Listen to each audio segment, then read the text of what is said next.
Okay, y'all, so Cousin Curtis is really out here kissing on Marie. Saint is definitely a certified lunatic and gonna be problematic. And I'm here for Cinderella and Prince. Baby, I know. Baby, I love you so. But you don't feel like I do. What's up, y'all? What is up? It is your girl EJ the TV Junkie, and I am back with another review and recap over the family business New Orleans. This is season 1, episode 3, entitled Mask On. The episode opens up, of course, we're at Club Lanou and everybody's, getting down with the get down because, this is the club that they took over from Red, and it seems to be a lucrative business venture. Even Saint is kind of hype about it. He's telling Jean, like, look, man, like this was it. This was the one. Now, I get kind of weary about number 2 when they get a little too excited about stuff like this, y'all. Y'all know I got my good eye on Saint, and I don't trust him as far as we can throw him. But then the conversation kind of steers towards the Midnight Blues because Jean is like, listen, it ain't nothing compared to what they over there making. And then Jean was all like, like that's really the play. But, number 2 was ready to go. He was like, let's do it. But y'all have to bring him down a couple of notches. Like, look, that's not how you do stuff. And then we learn once again, because y'all know I've been in on this. We learn again that Big Shirley got bodies all over the place. So miss me with that violent stuff because Big Shirley is just as violent as the rest of them. It is what it is. So anyway, he says that you're going to have to take your time with this. Like, you're going to have patience. And then Saint tells him, like, that's why you the boss. You darn Skippy, that's why he the boss, Saint, because he actually gonna take the time. You act first and then think about it later. Now, as much as I'm not really feeling Big Shirley, she's still a Duncan at the end of the day. And what we not gonna do is come for her, Saint, okay? And you too, Jean. I like a good op every now and again, but we gonna have to, bring it down 2 notches on trying to come after our Duncan family, okay?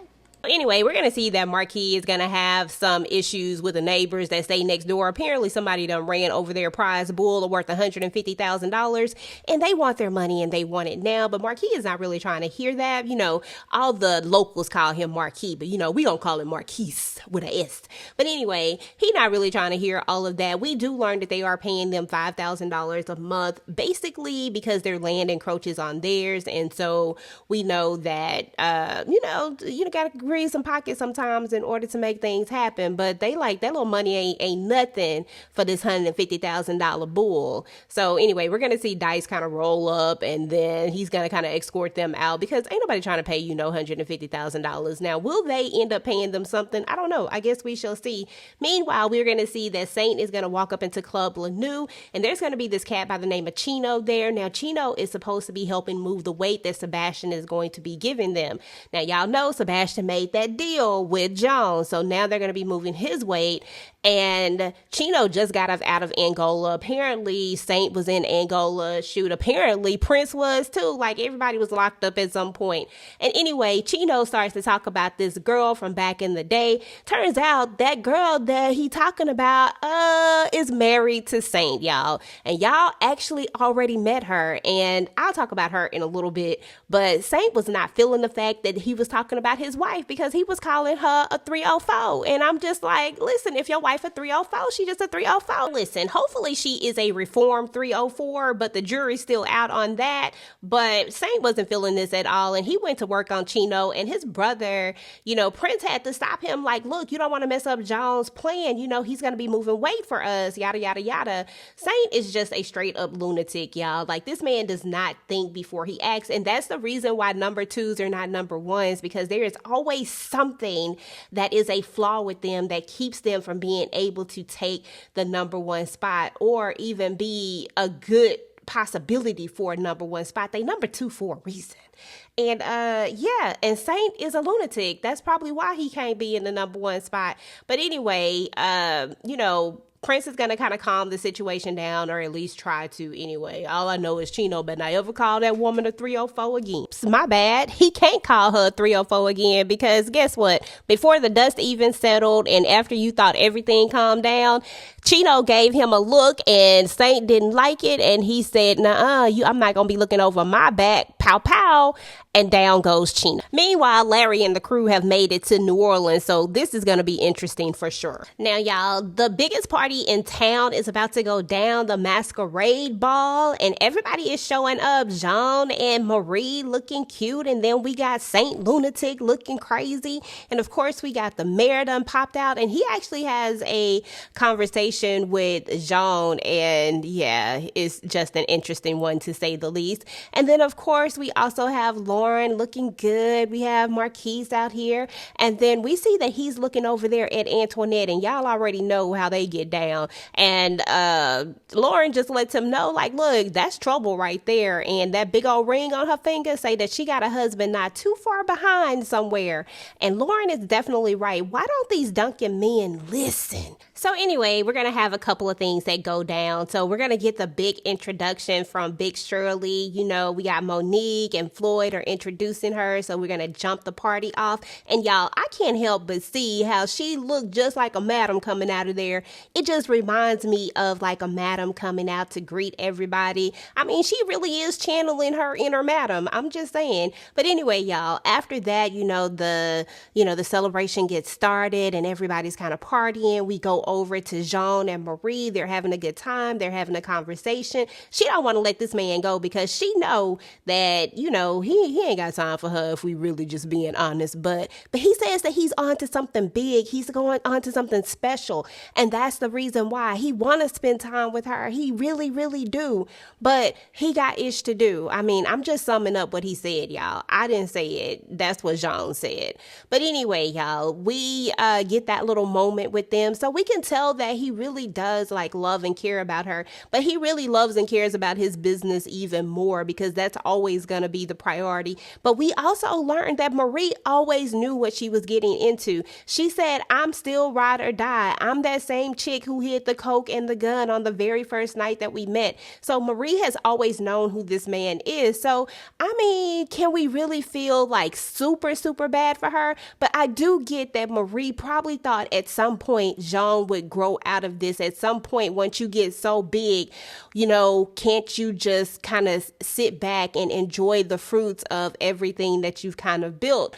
But you know how I go with men like Jean, like, it's never going to be enough. So, it is what it is. But anyway, y'all, we are also going to see a moment with Nene and Crazy Larry. He done showed up to the party, y'all. And why Skunk bump into him? And it was so funny. Larry said, forgive him for he know not who the F he messing with. But anyway, y'all, so yeah, they're going to go and, have a dance or whatnot. And then we're also going to see that, Antoinette, she just like, I just don't get it. I don't understand why we just don't think that fat meat is greasy and why people be playing with fire. You are in the middle of a big event and you gonna come smacking Marquis on his behind. And then they have a whole conversation about they just can't keep their hands off each other. And, he's like, meet me in the office. I'm like, y'all got all these people around and this woman is married. Lord have mercy, y'all. These Duncan men. Whew. So meanwhile, we got Skunk trying to sneak into the building, y'all. Why is Skunk? Skunk got all the blickies, y'all. Skunk say he need protection. He got a couple of blickies on him trying to come into the side door, and DJ found him and Dice, and now he's getting charged up by everybody. And Floyd is like, look, is that his? He like, yeah. And then, they take all his weapons away from him, and then Floyd is like, look, you got to have a ticket, and he like looking for his ticket and stuff, and talking about, I bought a ticket. Bruh, did you really buy a ticket or what? I'm just saying, because how you leave the most important thing, the doggone ticket. So y'all already know Floyd is no nonsense and he ain't playing with him. If that had been Big Shirley, she might have let him in, but Floyd is just like, nah. So y'all already know this is going to further fuel his fire. And of course he gonna, want to even snitch even more. I just feel it in my bones. Skunk has snitch written all over his forehead and he really don't like Floyd at all.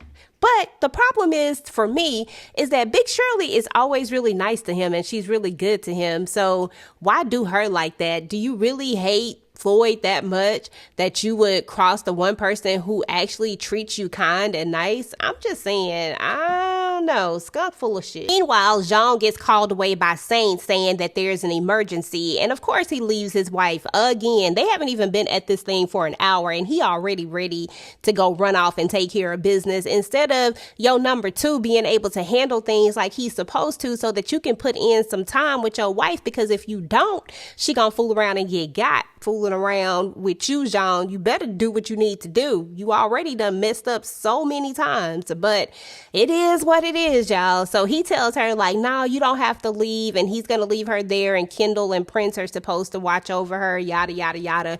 Jean is working my nerves as it relates to his wife, y'all. He just be doing the most. Meanwhile, we are going to see that Big Shirley and Curtis are going to be having a conversation, or rather, let me back up for a second. We're going to see that Nene is going to be dancing, and we know who it is, but how Curtis don't know that that's his daddy down there that she dancing with? I know he got on a mask, but I feel like you should know his like demeanor and the way he dance and the way, you know what I'm saying? Like, come on, Curtis, now, what's going on? But anyway, he is giving them the side eye for real because this man got his hand a little below the waist. But anyway, he's going to go and have a conversation with his Aunt Shirley. And I think in this moment, I actually started liking Shirley a little bit more. I like how she interacts with the rest of the family, even though I am still not all the way 100% on board with how she feeling about LC. But at the end of the day, I do understand it if it is the reasoning why we believe it is, you know. But I think I had a moment where I was like, oh, I think I really could like this character a little bit more. It's not like I don't like her. It's just I don't have that rapport just yet. And I'm not really sure how I feel about her and how she be coming after. She just be hypocritical to me, y'all. But, you know, it is what it is. But anyway, he like, who is this man dancing with my mama? And then she was like, she looked like she's happy, you know. And then she talks about how she would love it if her mom was still alive to be able to, you know, see her smile like that. Now, if you read the books, then you know that Big Shirley's mom passed away a while ago, back when she was still in the life. So that's a whole nother situation. And I think I actually did a video about it. So make sure to check that out if you haven't already. So anyway, y'all, she's going to give him $3,000 worth of chips so he can go, you know, have him some fun and stop worrying about what his mama do. Stay out of grown folks' business, cousin Curtis. While we have this mystery woman walk in, and she definitely got Skunk's attention while he out there lurking around. You're not even supposed to be at the party, Skunk. You ain't got no ticket. But anyway, turns out it is actually Ernestine. She comes in and has her little dance with Floyd. I see you, Ernestine, looking good. With a T at the end. Okay, girl. But anyway, of course, this is when we are going to get what we've all been waiting for. At least I've been waiting for. I've been waiting for the Prince and Lauren connection. Lauren is, you know, going to be walking around looking good. And then we're going to see that Prince is going to see her after she shut down that first guy. He sees her and then he goes and have a conversation with her. Of course, she's smoking that good. And they kind of have a conversation about that. And this is like their first introduction. And you can tell that they the sparks are flying. And I really actually like this for them. I am here for Prince and Cinderella. You know, I'm here for this whole Lauren and Prince thing because I feel like out of everybody, Prince is probably the least problematic. Everything is just business for him. He don't really take stuff personal. Like Saint is like on 10 and he's just doing his job and doing what he got to do, you know, to survive. But he just feels like he's the least problematic out of the bunch. And even Kendall seems low key a little more less problematic. I guess if you compare it to Saint, I guess everybody's less problematic. But anyway, they have a cute little conversation. So I'm excited to see where this is going to go. Let me know what y'all think down in the comments. So anyway, y'all, Saint is going to bring his crazy behind up in the casino. So he done left John wherever he at. He come back and he looked like he on a mission. I'm like, what is going on with you, Saint? Like, why is you going from 0 to 100? He looking for his wife, right? He must know she out here being a thot because, y'all, we finally get the big reveal. Now, if you did not know, the girl that Marquis has been messing with, Miss Antoinette, just happens to be the 304 that Chino was talking about back when they was at Lanou. And yeah, she's Saint's wife and Marquis is sleeping with her. her. And that's why I say Marquis just likes trouble, y'all. Like, these Duncan men just be asking for the trouble. Like, why are you messing with this crazy ninja's wife? You know that he crazy. Everybody knows what his reputation is. So why her? There's so many other women.